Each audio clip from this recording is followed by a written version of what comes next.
Yes hello everyone, good morning all of you and welcome to the global world academy. So आज हम लोग यहाँ पर start करने जा रहे हैं केमिस्ट्री को। जैसे कि आपका एमपीटेड ग्रेड 2 मेंस एग्जाम यहाँ पर होने वाला है। मैथ्स प्लस साइंस दोनों ही स्टूडेंट्स को केमिस्ट्री और फिजिक्स यहाँ पर कॉमन रहेगा, ठीक है। तो साइंस प्लस मैथ्स दोनों के लिए कंबाइंड क्लासेस आपकी डेली सुबह 6 बजे और शाम को 6 बजे चल रही है ना। अगर इससे पहले आपने प्रीवियस सेशन विजिट नहीं किए हैं, ज़रूर से जाकर आप पुराने सारे सेशंस को विजिट कर सकते हैं। आज हमारी जो यूनिट है, यूनिट नंबर 16 है। यूनिट नंबर 11 एंड 12 जो है आपकी फिजिक्स की है, राइट, वो हम लोग कंप्लीट कर चुके हैं। यूनिट नंबर 9 आपका जो मैथ्स का है, उसका एक पार्ट हम लोग जो डिफ्रेंशिएशन होता है, जो आपको फिजिक्स में भी हेल्प करेगा, वो चीज़ हम लोग डिस्कस कर चुके हैं, ठीक है। और आज हम लोग स्टार्ट करने जा रहे हैं केमिस्ट्री को। बीच में से इसलिए स्टार्ट कर रहे हैं ताकि 11-12 का आप रिवीजन करते रहें, तब तक आपका केमिस्ट्री भी कंटिन्यू हो जाएगा। केमिस्ट्री में 2 यूनिट तो बहुत सिंपल है, जस्ट लाइक ईवीएस आप पढ़ते हैं उस टाइप की ही यूनिट है, तो वो तो बहुत इजी हो जाएगी, जस्ट क्वेश्चन आंसर है।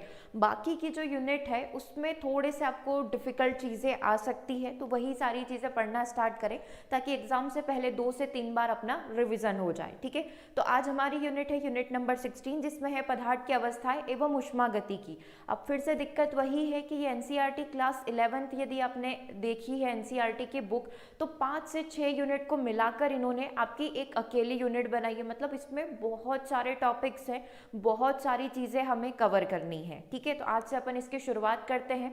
सबसे पहले जो पदार्थ की अवस्था है, जो बिल्कुल बेसिक होती है, just like solid, liquid, gas, in general 2 से 3 मिनट में अपन वो कंप्लीट कर लेते हैं।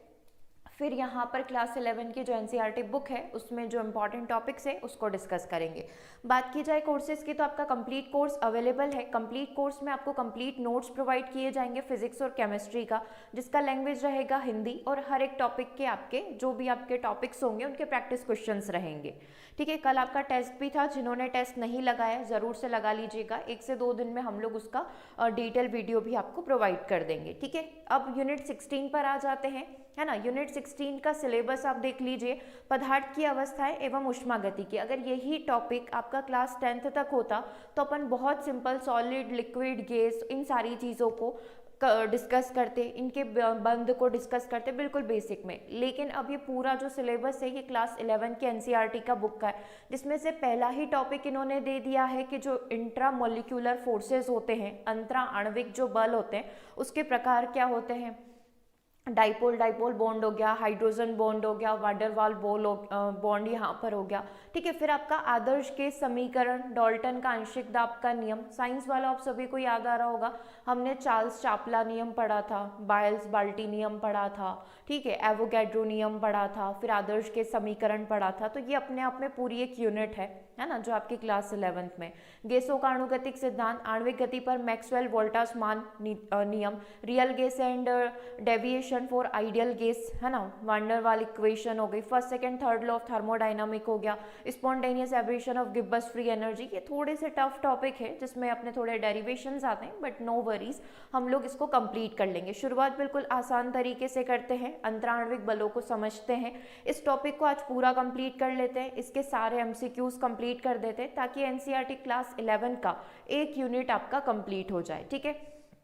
सो देखिएगा, इंट्रामोलिक्यूलर फोर्सेस, देखो 2 प्रकार के बल होते हैं ऐसे इन जनरल देखोगे तो। एक होता है आपका इंटरमोलिक्यूलर फोर्सेस, है ना, इंग्लिश में बात कर रहे हैं, और दूसरा होता है इंट्रामोलिक्यूलर फोर्सेस।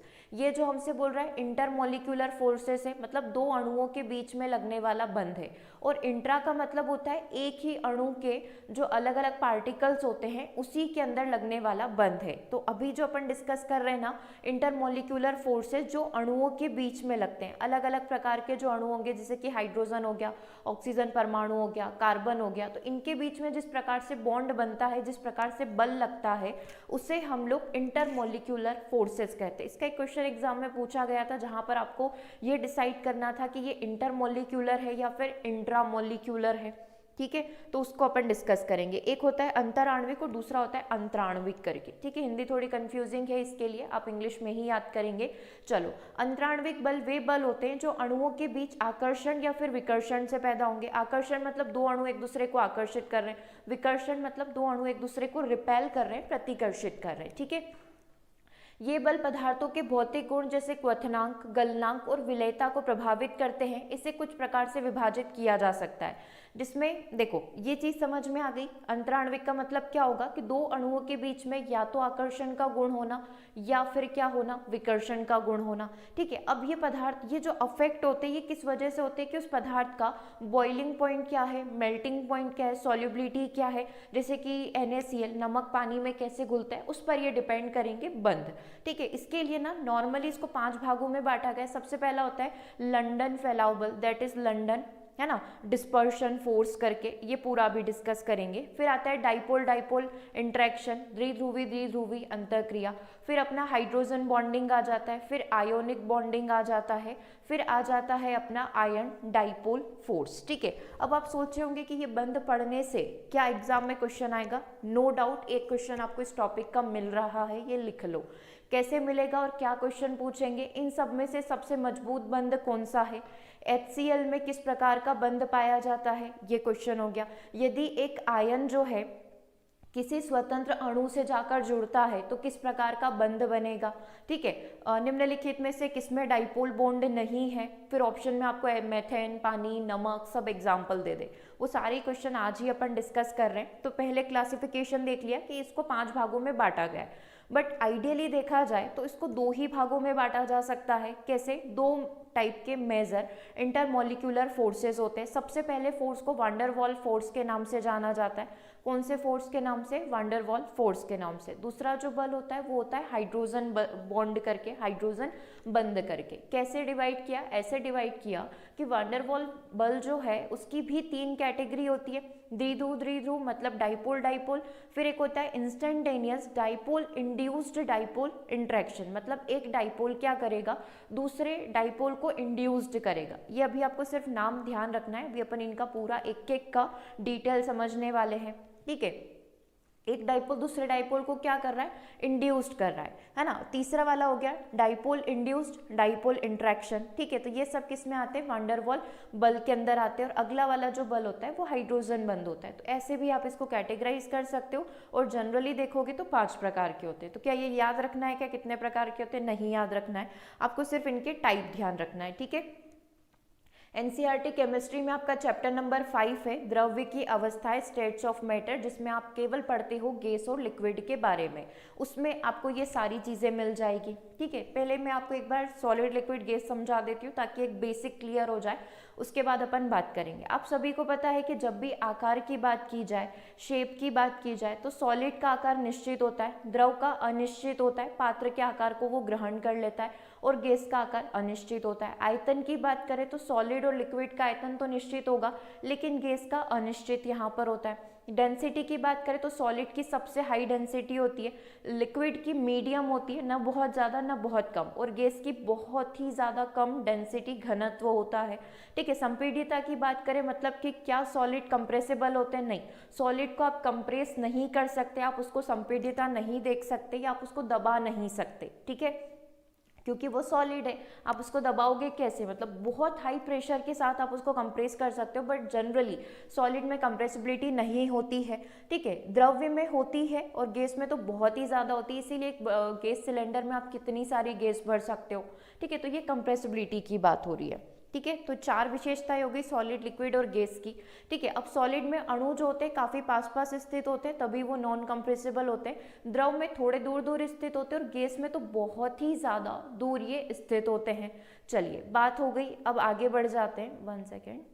ठीक है, चलो अगला देखिएगा, अंतराण्विक बल क्या है, एक बार डेफिनेशन भी कंप्लीट कर ले, है ना। अणुओं के बीच भी बल मौजूद होता है, बिल्कुल हम मान रहे इस चीज़ को, हमने कब मना किया, है ना। कुछ अणु है, इनके बीच में क्या होता है, बल पाया जाता है, और इन्हें सामूहिक रूप से अंतराण्विक बल के नाम से जाना जाता है। ठीक है, अंतराण्विक बल मुख्य रूप से पदार्थ की भौतिक विशेषताओं के लिए जिम्मेदार होता है। भौतिक विशेषता कि वो किस फॉर्म में होगा, है ना, कितना डेंस होगा, उसके लिए रिस्पॉन्सिबल होगा।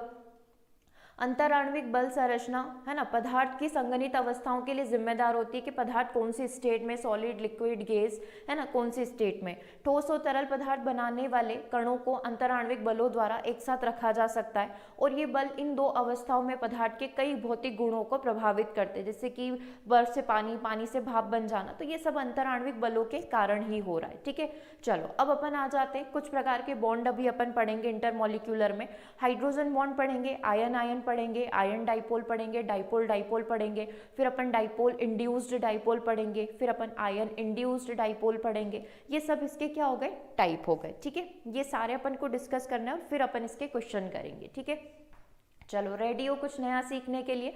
देखो अगर पॉसिबल है तो आप इस चीज़ को लिख लो। ठीक है, क्योंकि जब मैंने ये क्लास बनाई थी तो मैंने भी ये सारी चीज़ें शॉर्ट नोट्स बनाई है ताकि मैं आपको बहुत अच्छे तरीके से यहाँ पर इस चीज़ को सिखा सकूँ। बुक में आप देखोगे तो 100% है कि आप कंफ्यूज होगे, आपको नहीं समझ में आएगा कि कहना क्या चाहता है ना। और जब क्वेश्चन बनेंगे तो बिल्कुल भी अपने लॉजिक्स नहीं बैठेंगे, इसीलिए आप इसको लिखें, है ना। और जब क्वेश्चन आए तो आप आपके नोट्स से मिलाओ कि जो मैंने थ्योरी पढ़ी उस थ्योरी के अकॉर्डिंग मेरे न्यूमेरिकल या क्वेश्चन बन पा रहे हैं या नहीं बन पा रहे हैं। ठीक है, तो पहला और सबसे important topic dipole dipole interaction को स्टार्ट करते हैं। बिफोर आई स्टार्टेड मैं आपको एक चीज़ बता दूं, डाइपोल का मतलब क्या होता है ना, पोलर नॉन पोलर का मतलब क्या होता है। ये कुछ ऐसे वर्ड्स हैं जो आपको पांचों ही टाइप के जो बॉन्ड है उसमें सुनने को मिलेंगे। पोलर का मतलब पोलर, है ना, सबसे पहले पोलर और सबसे सिंपल सी चीज़ दिखाते हैं, ध्रुवण, है ना, या इसको हिंदी में ध्रुवण कहा जाता है, इंग्लिश में इसको पोलर कहा जाता है। पोलर का मतलब होता है उसके ऊपर कोई चार्ज होना, या पॉजिटिव या फिर नेगेटिव, है ना। पोलर चार्ज, पोलर मतलब या तो पॉजिटिव होगा या फिर नेगेटिव होगा, इसको लिख लो। नॉन पोलर का मतलब क्या होता है, नॉन पोलर मतलब उसके ऊपर कोई चार्ज नहीं है ना। एक बोल सकते हैं ना कि चार्ज लेस है ना, उसके ऊपर कोई चार्ज नहीं है। हिंदी में क्या कहेंगे, गैर ध्रुवण यहाँ पर कहेंगे। ठीक है, दो चीज़ें हो गई। अब आप बोल रहे हो कि डाइपोल भी है, तो डाइपोल का मतलब क्या होता है, डाई का मतलब हो गया दो, एक ऐसा अणु जिसके ऊपर दोनों चार्ज होंगे, दोनों कैसे, पॉजिटिव प्लस नेगेटिव दोनों ही चार्ज होंगे। जस्ट लाइक दिस NaCl है, Na प्लस Cl माइनस दोनों चार्ज इसके पास है। ठीक है, NaCl क्या हो गया, एक अणु यहाँ पर हो गया, Na पॉजिटिव Cl नेगेटिव हो गए इसके पास दोनों चार्ज, इसको क्या बोलेंगे, इसको डाइपोल बोलेंगे। HCl को आप ले लो, H प्लस Cl माइनस दोनों चार्ज इसके पास है, तो इसको क्या कहेंगे, डाइपोल कहेंगे। ठीक है, पोल मतलब ध्रुव, डाई मतलब दो, है ना, द्विध्रुवण क्षमता, तो इसीलिए इसको क्या बोला है, द्विध्रुव यहाँ पर बोला है। ठीक है, बस नाम समझ में आ गए तब सारे मीनिंग समझ में आ जाएंगे। सबसे पहला अपन पढ़ रहे हैं डाइपोल डाइपोल, जहाँ पर एक डाइपोल दूसरे डाइपोल के साथ क्या करेगा, क्रिया करेगा, या इन दोनों के बीच में जो एक बंध बनेगा, है ना, उसे क्या कहेंगे, डाइपोल डाइपोल इंट्रैक्शन कहेंगे। ठीक है, तो द्विध्रुवी अंतःक्रिया ध्रुवीय अणुओं के बीच में होती है। ध्रुवीय मतलब क्या, पोलर जो अणु होते हैं उनके बीच में होती है, मतलब इसके लिए इसके पास क्या होना जरूरी है, चार्ज का होना जरूरी है। ध्रुवीय अणुओं में स्थायी द्विध्रुव होते हैं जो सहसंयोजन बंध से जुड़े परमाणुओं की विद्युत ऋणात्मकता में अंतर के कारण बनते। इसके बीच में जो बंध बनेगा, इन दोनों के विद्युत ऋणात्मकता में जो इलेक्ट्रोनेगेटिविटी का जो डिफरेंस होगा उसके कारण बनेगा। एक अणु जो आंशिक रूप से सकारात्मक होगा दूसरे अणु के आंशिक रूप से नकारात्मक भाग की ओर क्या होगा, आकर्षित होगा। कैसे समझोगे आप, ऐसे समझो कि मेरे पास एक H प्लस है, एक Cl माइनस है।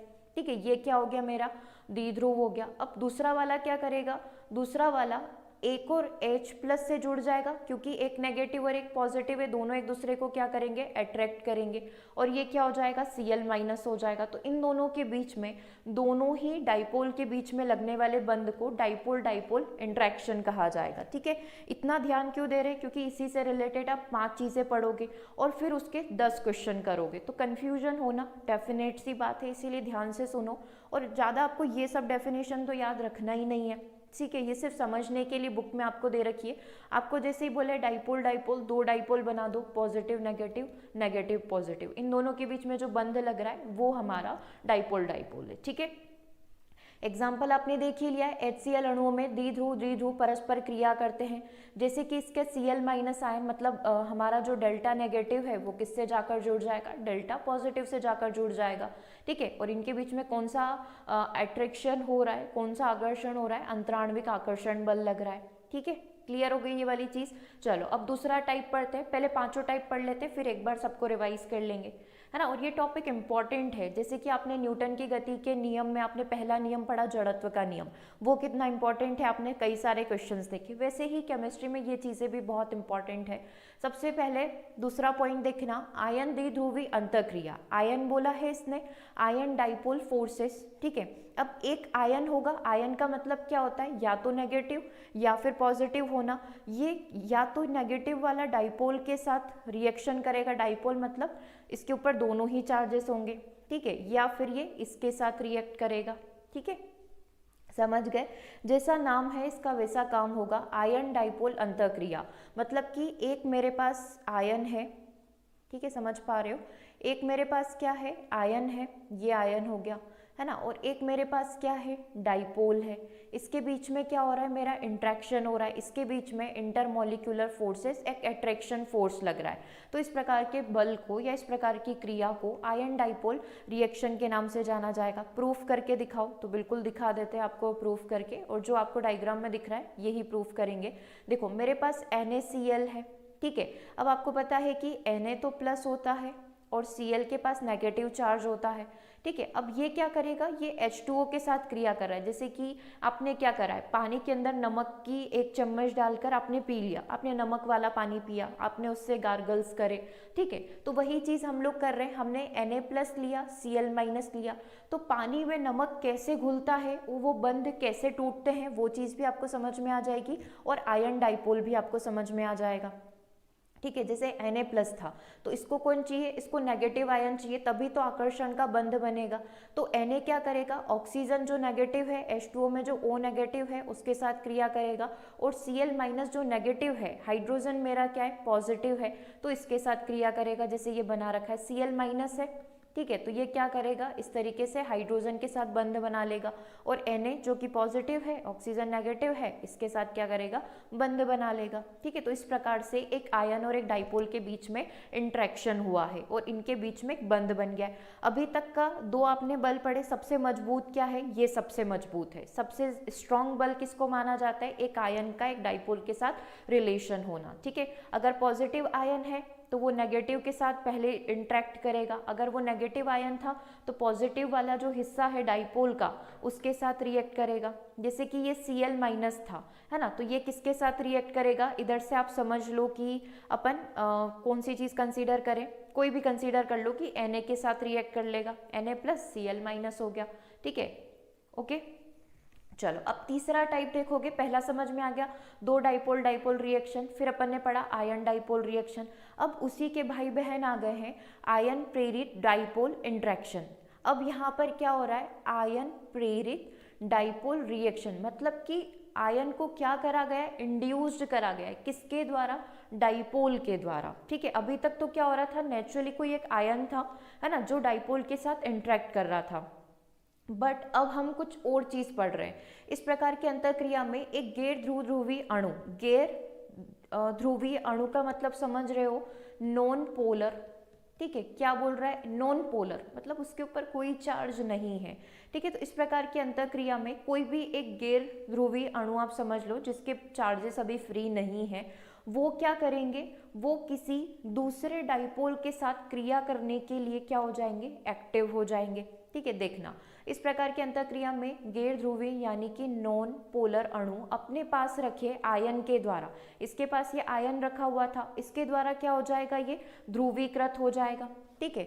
गैर ध्रुवीय अणु आवेश प्राप्त करने पर प्रेरित द्विध्रुव के रूप में यहाँ पर व्यवहार करने लगेगा, मतलब जो गैर ध्रुवीय था, नॉन पोलर था, वो भी किसकी तरह व्यवहार करने लग जाएगा, डाइपोल की तरह यहाँ पर व्यवहार करने लग जाएगा, ठीक है। पहले तो वो आयन था, बट जैसे ही उसको बाहर से रिस्पॉन्ड मिला वो क्या बन गया, वो डाइपोल बन गया। आयन और प्रेरित द्विध्रुव के बीच की अंतःक्रिया को आयन प्रेरित द्विध्रुव के नाम से यहाँ पर जाना जाता है। तो इसमें आप क्या याद रखोगे, इसमें आप सिर्फ ये चीज़ याद रखना कि कोई एक बाहर से आता है नॉन पोलर, ठीक है, नॉन पोलर आता है, उससे वो क्या करता है, किसी भी एक आयन से इंट्रैक्ट करेगा और किस में कन्वर्ट हो जाएगा, डाइपोल में यहाँ पर वो कन्वर्ट हो जाएगा। समझ गए इस चीज़ को, क्या कहा है कि कोई भी एक नॉन पोलर जिस पर कोई चार्ज नहीं होगा, जब वो किसी भी पॉजिटिव या नेगेटिव किसी भी आयन के संपर्क में आएगा और उसके द्वारा क्या हो जाएगा, पोलराइज्ड हो जाएगा, मतलब उस पर भी क्या आ जाएगा, चार्ज हो जाएगा और खुद में वो डाइपोल हो जाएगा। ठीक है, बाकी ये नॉर्मल पोलर नॉन पोलर तो आप समझ ही गए थे पहले ही, है ना। पोलर मतलब जिसके पास क्या होना, चार्ज होना, आवेश होना, जैसे कि H+ पर डेल्टा प्लस चार्ज है और Cl- पर डेल्टा माइनस चार्ज है। ठीक है, H2O में H+ पॉजिटिव है, O नेगेटिव है, तो तीनों के पास अपने अपने चार्जेस है, सब अपने अपने चार्जेस लेकर बैठे हैं। लेकिन नॉन पोलर में आप समझ सकते हो कि इनके पास अपने चार्ज नहीं है, ये आपस में एक दूसरे के साथ बंध बनाकर जुड़े हुए, मतलब ये बाहर किसी के साथ इंटरेक्ट नहीं करेंगे। जैसे कि आप CO2 को देख सकते हो, है ना, ये CO2 हो गया, ये N2 हो गया, अपना O2 हो गया, ये अपना CCl4 यहाँ पर हो गया, तो ये सब क्या है, नॉन पोलराइज्ड है। ठीक है, तीन चीजें क्लियर हो गई। अब एक और उसी के भाई बहन है, ये दो और बचे हुए। अगला आ जाता है द्विध्रुव प्रेरित द्विध्रुव अंतःक्रिया, डाइपोल इंड्यूस्ड डाइपोल इंट्रैक्शन। अभी आपने पढ़ा था आयन इंड्यूस्ड डाइपोल, अब यहाँ पर डाइपोल इंड्यूस्ड डाइपोल रिएक्शन, मतलब अब आपका जो आएगा ना, यहाँ पर एक डाइपोल आएगा और वो किसके साथ रिएक्ट करेगा, डाइपोल को इंड्यूस्ड करेगा। डेफिनेशन देख लो, डेफिनेशन क्या कहती है, ये अंतःक्रिया आयन प्रेरित द्विध्रुव के समान ही है, बिल्कुल जैसा पहले है एज इट इज अभी वैसा ही है। हालांकि अंतर करने वाला कारक यह है कि गैर ध्रुवीय अणु आपस में एक ध्रुवीय अणु की उपस्थिति के कारण प्रेरित ध्रुव ध्रुव में बदलता है। पहले क्या हुआ था, पहले हमारा एक नॉन पोलर आयन आया था, लेकिन अब की बार जो आ रहा है, अब की बार हमारा एक गैर ध्रुवीय अणु आ रहा है, नॉन पोलर अणु आ रहा है। एक किसकी वजह से, अब आप इसको ऐसे समझ लो, इन शॉर्ट में बता देती हूँ कि मेरा एक नॉन पोलर अणु है, वो किसके संपर्क में आ रहा है, पोलर अणु के संपर्क में। मैं दोनों में डिफरेंस भी आपको क्लियर कर देती हूँ, है ना। ये अपना नॉन, अभी मैं आपको क्वेश्चन दिखाऊंगी, क्वेश्चन कैसे आते हैं, ताकि थोड़ी सी आपकी सिचुएशन क्लियर हो जाए कि हम पढ़ क्या रहे हैं, है ना। जिनने पहली बार ये चीज़ पढ़ी उनके लिए थोड़ा सा ये कॉम्प्लिकेटेड हो सकता है कि क्या ही पढ़ाई चल रही है, बट इसके क्वेश्चन बनेंगे ना, तब आपको लगेगा कि हाँ यार बहुत अच्छी चीज़ हमने पढ़ ली। जब एक नॉन पोलर अणु एक पोलर अणु के संपर्क में आता है तो ये भी किस में बदल जाएगा, है ना, डाइपोल में यहाँ पर कन्वर्ट हो जाएगा। और इससे पहले जो 3rd नंबर पर पढ़ा था आपने कि नॉन पोलर आयन एक पोलर अणु के संपर्क में आता है तो वो भी किस में कन्वर्ट हो जाता है, डाइपोल में कन्वर्ट हो जाता है। ठीक है, तो ये दोनों में एक डिफरेंस है, बाकी बिल्कुल सेम है। जहाँ पर पहले आयन की बात हो रही थी, यहाँ पर अब एक डाइपोल की बात हो गई है। अगला होता है, और इसके क्वेश्चन बार बार पूछे जाते हैं, लंडन फोर्स, या फिर इसको डिस्पर्शन फोर्स के नाम से भी जाना जाता है। ठीक है, इन शॉर्ट इसको LDF यहाँ पर कहा जाता है। तो यह कम दूरी तक काम करता है और यह सबसे कमज़ोर बल माना जाता है। एक तो ये सबसे कम दूरी पर काम करेगा, मतलब बहुत ही मिनिमल डिस्टेंस पर, और सबसे वीक फोर्स अगर आप कहेंगे तो आप इसको कह सकते हो। ठीक है, कैसे, इस तरह का बल इलेक्ट्रॉनों की गति के कारण उत्पन्न होता है। जब इलेक्ट्रॉन गति करते हैं तो उसके कारण लंडन फोर्स यहाँ पर क्रिएट होता है, जिसे अस्थायी रूप से धनात्मक और ऋणात्मक आवेश यहाँ पर बन जाते हैं, और सबसे वीक फोर्स इसे यहाँ पर कंसीडर किया जाएगा। देखना ये कैसे बनता है, सिमेट्रिकल डिस्ट्रीब्यूशन ऑफ इलेक्ट्रॉन, जैसे कि आप बोल रहे हो कि यहाँ पर मेरे पास कोई भी एक एटम हो गया, है ना, जैसे कि अपना क्या कंसीडर करें, लिथियम बेरिलियम बोरॉन, किसी को भी कंसीडर कर लो। उसने क्या कर रखा है, अपने नाभिक में जो है अपना नाभिक हो गया, ठीक है, प्रोटॉन हो गए, इलेक्ट्रॉन हो गए, सभी व्यवस्थित रूप से रखे हुए हैं। ठीक है, जैसे कि इसमें 4 इलेक्ट्रॉन हैं तो चारों के से सिमेट्रिक वे में रखे हुए हैं। अगर 6 होंगे तो ये 6 इस तरीके से प्रॉपर अरेंज हो जाएंगे गोले में, इक्वल डिस्टेंस पर, आप ऐसे समझ लो। जैसे ही कोई डाइपोल इसके पास आया, ये क्या करेगा, अपना रंग बदल देगा। ठीक है, जैसे ही आप समझो कि कोई दूसरा एटम इसके पास आया, है ना, तो ये क्या करेगा, अपने सारे नेगेटिव आयन को इस नाभिक में जो पॉजिटिव आयन है उसके साथ क्या दिखाएगा, अट्रैक्शन दिखाएगा। ये नेगेटिव क्या हो जाएंगे, पॉजिटिव के साथ अट्रैक्ट हो जाएंगे। तो ये क्या हो गई, असिमेट्री यहाँ पर हो गई कि नेगेटिव नेगेटिव एक साइड चले गए, पॉजिटिव एक साइड चले गए। तो यहाँ पर अणु का आकार ऐसा होना था तो कुछ ऐसा यहाँ पर हो जाता है, वापस से ही कुछ ही पल में फिर से नॉर्मल हो जाएगा। ठीक है, ये नेगेटिव फिर किसी और पॉजिटिव के साथ आकर जुड़ जाएंगे, तो ये प्रोसेस चलती रहती है। तो ये बहुत वीक प्रोसेस यहाँ पर कंसीडर करी जाती है, जिसको London dispersion force, that is LDF के नाम से यहाँ पर जाना जाता है। ठीक है, एक और फोर्स होता है हाइड्रोजन फोर्स, इसके भी क्वेश्चन बनते हैं। हाइड्रोजन बॉन्ड एक प्रकार का बंधन है जो हाइड्रोजन के एक परमाणु, हाइड्रोजन का एक परमाणु और उच्च विद्युत ऋणात्मकता वाले अन्य परमाणुओं के जोड़े के बीच में मौजूद पाया जाता है। कोई भी जिसकी हाई इलेक्ट्रोनेगेटिविटी हो, जैसे ऑक्सीजन हो सकता है, नाइट्रोजन हो सकता है, फ्लोरीन हो सकता है, इनके साथ क्या होगा, ये इनके साथ जुड़ जाएगा। ठीक है, जैसे कि अभी अपन किसका देख रहे हैं, अपन तो H2O का देख रहे हैं, तो H2O में अगर आप देखेंगे तो H और O के बीच में किस प्रकार का बंध है, हाइड्रोजन बॉन्ड यहाँ पर है, क्योंकि H O के साथ कैसे जुड़ा हुआ है, हाइड्रोजन बंध के द्वारा यहाँ पर जुड़ा हुआ है। ठीक है, तो इस प्रकार के बंध को हाइड्रोजन बंध यहाँ पर कहा जाता है। एक हाइड्रोजन बंध किसी एक परमाणु का हाइड्रोजन बंध और उच्च विद्युत ऋणात्मकता वाले अन्य परमाणुओं के बीच में किस फॉर्म में पाया जाता है, जोड़े के रूप में पाया जाता है। ठीक है, कितने टाइप के पढ़ लिए, 6 टाइप के आपने पढ़ लिए। एक बार मैं आपको पूरा रिवाइज करवा देती हूँ, फिर उसके बाद अपन देखेंगे कौन सबसे ज़्यादा स्ट्रॉन्ग है। शुरुआत कहाँ से करी थी अपन ने, डाइपोल डाइपोल से करी थी। ठीक है, डाइपोल डाइपोल से ही शुरुआत करी थी, जहाँ पर दो डाइपोल जो होंगे, मतलब एक पॉजिटिव नेगेटिव और एक नेगेटिव पॉजिटिव के बीच में क्या बनेगा, बंध बनेगा। ठीक है, ये क्या हो गया, मेरा डाइपोल डाइपोल हो गया। क्या एग्जाम्पल लिए थे, HCl का, HCl से अपन ने लिया था। ठीक है, ये भी देख सकते हो, या ICl का आप देख सकते हो। ठीक है, चलो ये चीज क्लियर हो गई। दूसरा बॉन्ड कौन सा पढ़ा था अपन ने, आयन डाइपोल पढ़ा था। ठीक है, ये रहा आयन डाइपोल। एक तो ये चीज कंप्लीट हो गई।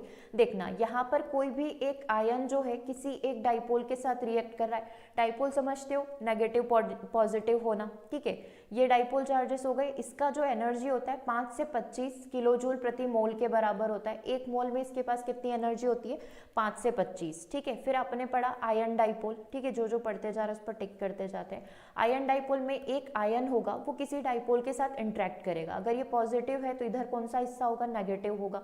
इसके पास जो ऊर्जा होती है वो 40 से 600 किलो जूल प्रति मोल के बराबर होती है। मतलब ये कौन हो गया, ये सबसे स्ट्रॉन्गेस्ट यहाँ पर हो गया इस कैटेगरी का, क्योंकि आप देखो सबसे स्ट्रॉन्गेस्ट कौन है, ये।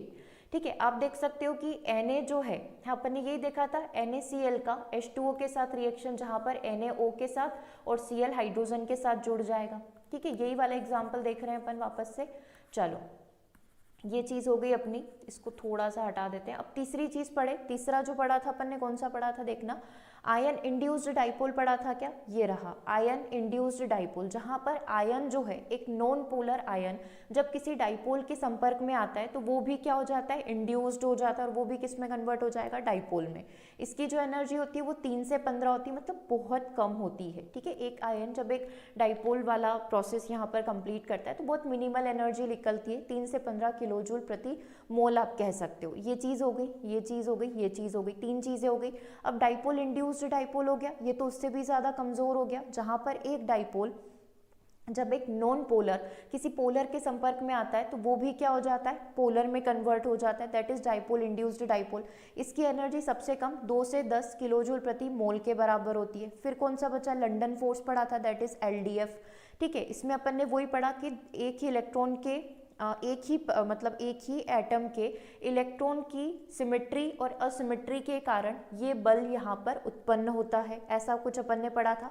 सबसे कमजोर बल, सबसे वीक बल यहाँ पर होता है, क्योंकि एक ही एटम के इलेक्ट्रॉन अपनी गति के कारण दूसरे इलेक्ट्रॉन से क्या हो जाते हैं, आकर्षित हो जाते हैं, और उन दोनों के बीच में बहुत ही वीक बॉन्ड यहाँ पर बनता है, जिसको लंदन फोर्स के नाम से यहाँ पर जाना जाता है। और सबसे वीक देखो, इसकी एनर्जी 0.05 से 40 के बीच में यहाँ पर होती है। तो इन सब में सबसे वीक कौन हो गया, डिस्पर्शन अपना हो गया। सबसे स्ट्रॉन्ग कौन हो गया, आयन डाइपोल सबसे स्ट्रॉन्ग हो गया। ठीक है, सारे हो गए, कौन बचा है, बस हाइड्रोजन बॉन्ड बचा है। तो हाइड्रोजन बॉन्ड का हमने क्या पढ़ा था कि एक हाइड्रोजन का परमाणु किसी हाई इलेक्ट्रोनेगेटिविटी वाले परमाणु के साथ जाकर जुड़ जाता है तो कौन सा बंध बनेगा, हाइड्रोजन बॉन्ड बनेगा। तो इसका होता है 10 से 40 के बीच में। तो ये सबसे फर्स्टली स्ट्रॉन्ग हो गया, फिर धीरे धीरे आपके वीक हो गए। ठीक है, चलिए एक बार शॉर्ट में रिवाइज करना है तो आप यहाँ पर देख लो कि कौन सा किसके बीच में बनता है, फिर अपन आगे बढ़ेंगे, अगले टॉपिक को क्लियर करेंगे, इसके क्वेश्चंस देख लेंगे। ठीक है, यह तब होता है जब हाइड्रोजन सीधे ऑक्सीजन, नाइट्रोजन या फ्लोरीन तीनों हाईली नेगेटिव हैं, इनके साथ बंध जाता है। डाइपोल डाइपोल जब अणु का धनात्मक सिरा दूसरे अणु के ऋणात्मक सिरे की ओर आकर्षित होता है तो डाइपोल डाइपोल। ठीक है, लंदन वाला क्या है, इसे वांडरवाल बल्स के नाम से भी जाना जाता है, क्योंकि वांडरवाल वीक होते हैं और कोवेलेंट सबसे ज़्यादा स्ट्रॉन्ग होते हैं। ये बल अध्रुवीय अणुओं के बीच में मौजूद पाए जाते हैं, अध्रुवीय नॉन पोलर के बीच में। आयन द्विध्रुव, जहां पर एक आयन एक डाइपोल के साथ मिलेगा। द्विध्रुव प्रेरित आयन, द्विध्रुव प्रेरित मतलब दोनों ही चीजें क्या हो जाएगी, द्विध्रुव प्रेरित हो जाएगी, मतलब डाइपोलिक हो जाएगी। ठीक है, तो स्थायी द्विध्रुव आघूर्ण वाले अणु और उदासीन अणु के बीच में जो बल लगेगा, डाइपोल इंड्यूस्ड डाइपोल यहाँ पर हो जाएगा। एक हमारा खुद ही डाइपोल था और एक हमारा कौन था यहाँ पर, नॉन पोलर था। तो जब ये इसके संपर्क में आएगा तो ये भी खुद को क्या कर लेगा, डाइपोलिक कर लेगा। ठीक है, चलो अब क्वेश्चंस करते हैं। थोड़ा सा कुछ कंफ्यूजिंग अगर आपको लगा हो, ठीक है, तो क्वेश्चन से क्लियर हो जाएगा। ठीक है, क्योंकि ऐसा है कि अगर आप पहली बार देख रहे हो तो थोड़ा आपको लग सकता है कि क्या चीज़ें हैं ये, बाकी क्वेश्चंस देखोगे तो बन जाएंगे, सारे क्वेश्चन बनेंगे। देखना, परस्पर क्रिया करने वाले अणुओं के बीच में आकर्षण और प्रतिकर्षण का बल लगता है। जो अणु परस्पर आपस में क्रिया करते हैं उनमें आकर्षण होगा या फिर क्या होगा, उनमें प्रतिकर्षण होगा, एक दूसरे को रिपेल करेंगे या फिर एक दूसरे को आकर्षित करेंगे, है ना। और किसके बीच में, दो अलग अलग अणु के बीच में, जैसे Na है ना, Na यहाँ पर Na+ और ये क्या हो जाएगा हमारा Cl- हो जाएगा, ये Mg2+ और ये Na+ हो गया। ठीक है, मतलब रिपेल करेंगे। तो इस प्रकार के बल किसके बीच में लग रहे हैं, दो अणुओं के बीच में लग रहे हैं। तो क्या ये आकर्षण है, प्रतिकर्षण है, दोनों ही हो सकते हैं। अंतराण्विक है या फिर अंतराण्विक है, इंग्लिश में देख लो इंटरमोलिक्यूलर है या फिर इंट्रामोलिक्यूलर। इंट्रा का मतलब होता है एक ही अणु के बीच में लगने वाले बल, ठीक है, और इंटरमोलिक्यूलर दो या दो से अधिक अणुओं के बीच में लगने वाले बल। तो आंसर क्या हो गया आपका, ऑप्शन नंबर सी हो गया। इंट्रा का मतलब क्या होता है यहाँ पर और इंटर का मतलब होता है वो समझना जरूरी है ना। इंग्लिश में देखना, इंट्रा मतलब एक, अकेला और उसी के अंदर उपस्थित, है ना, और इंटर का मतलब क्या हो जाएगा, दो अलग अलग के बीच में उपस्थित बल। ठीक है, ये क्वेश्चन तो बन गया, इजी था। अब देखो, लंदन बल को किस नाम से जाना जाता है, कितना सिंपल क्वेश्चन पूछ लिया इन्होंने। लंदन बल को हिंदी में फैलाव बल के नाम से भी जाना जाता है, डिस्पर्शन फोर्स के नाम से भी जाना जाता है। आंसर क्या हो जाएगा, LDF यानी कि लंदन डिस्पर्शन फोर्स इसे कहा जाता है। आंसर हो जाएगा आपका ऑप्शन नंबर 1। ठीक है, जब ये पूछे तो जरूर से आप फैलाव बल और डिस्पर्शन फोर्स ही आंसर करके आइएगा। जस्ट बिकॉज ये वीक होता है तो कभी कभी इसको वांडरवाल फोर्स कैटेगरी में आता है, इसलिए इसको वांडरवाल कह दिया जाता है। बट जब आपको डिस्पर्शन दे रखा हो तो नो डाउट आपको डिस्पर्शन करके ही आना है। ठीक है, तो ये चीज़ भी क्लियर कर देते हैं। अगला देखिएगा, है ना, ये वाला क्वेश्चन अब इंपॉर्टेंट हो जाता है कि द्विध्रुव बल, मतलब एक डाइपोल जब दूसरे डाइपोल के साथ इंटरेक्ट करता है, इन दोनों के बीच में जो बल लगता है, आर स्ट्रॉन्गर, मतलब डाइपोल स्ट्रॉन्गर है किससे, वो अब आप यहाँ पर ढूंढोगे। इन weaker than interaction, dipole strong है, किससे स्ट्रॉन्ग है, आपको पता है कि डाइपोल का जो इंट्रैक्शन होगा वो वीक होगा, क्योंकि अभी अपन ने टेबल पढ़ी थी कि इसका थोड़ा कम ही यहाँ पर रहता है, just like 5 to 25 kilo joule की अपन को इससे प्रति मोल एनर्जी मिलती है। तो सबसे वीक कौन है, सबसे वीक तो हमारा लंदन वाला फोर्स है। और सबसे स्ट्रॉन्ग कौन है, सबसे स्ट्रॉन्ग मेरा आयन, सबसे स्ट्रॉन्ग मेरा आयन डाइपोल फोर्स है। सबसे स्ट्रॉन्ग पता चल गया, सबसे वीक पता चल गया लंदन वाला। क्या ये चीज़ ऑप्शन में है, तो फिर आप उसको रीअरेंज कर लेना। देखो, इसने बोला था स्ट्रॉन्गर देन, किससे अधिक मजबूत है, तो लंदन से ये ज़्यादा मजबूत है, लंदन फोर्स से। और किससे ज़्यादा वीक है, तो आयन से ज़्यादा वीक है, आयन डाइपोल से ज़्यादा वीक है। किससे ज़्यादा वीक है, तो हम लोग कह सकते हैं यस, आयन से भी वीक है ना, आयन से ये चीज़ वीक हो जाएगी, आयन डाइपोल से भी ये चीज़ वीक हो जाएगी। तो आंसर क्या हो जाएगा आपका, ऑप्शन नंबर डी यहाँ पर हो जाएगा। अब आप बोल रहे होंगे आयन फोर्स क्या है, तो दो आयनों के बीच में लगने वाला बल, एक पॉजिटिव नेगेटिव यहाँ पर हो गया, है ना, हम ये कंसीडर कर सकते हैं, या फिर एक पॉजिटिव नेगेटिव यहाँ पर हो गया, तो डेफिनेटली ये चीज़ उससे क्या होगी, वीक यहाँ पर होगी। ठीक है, क्लियर हो गया। आप चाहें तो वीकर स्ट्रॉन्गर कैटेगरी देख सकते हो। लंदन डिस्पर्शन जो है वो सबसे ज़्यादा वीक होगा, फिर उससे ऊपर डाइपोल हो जाएगा, उससे ऊपर हाइड्रोजन हो जाएगा, उससे ऊपर अपना आयन डाइपोल यहाँ पर हो जाएगा। ठीक है, तो सबसे स्ट्रॉन्ग कौन हो गया, आयन डाइपोल वाला, सबसे वीक कौन हो गया, लंदन डिस्पर्शन वाला। डाइपोल बीच का है।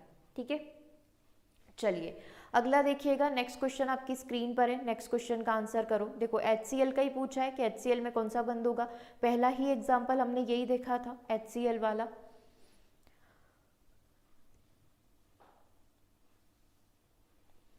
HCl किसका एग्जाम्पल है, द्विध्रुव का, द्विध्रुव प्रेरित, या इंग्लिश में देखना है तो डाइपोलिक का है। ये डाइपोल इंड्यूस्ड डाइपोल का है, ये लंदन फोर्स है, या किसी भी प्रकार का वंडरवाल फोर्स ये हो सकता है।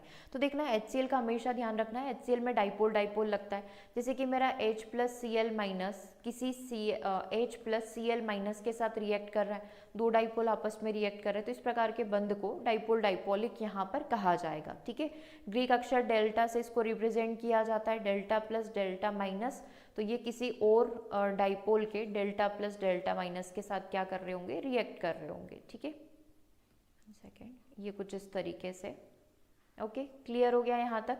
देखो क्वेश्चन बहुत बेसिक है, बट बेसिक कब होंगे, जब आपको इसके पीछे के कंसेप्ट समझ में आएंगे। ये जो अपन पढ़ रहे हैं केवल 2 से 3% है इस चैप्टर का, क्योंकि इसमें हर एक चीज़ को बहुत डिटेल में बताया गया।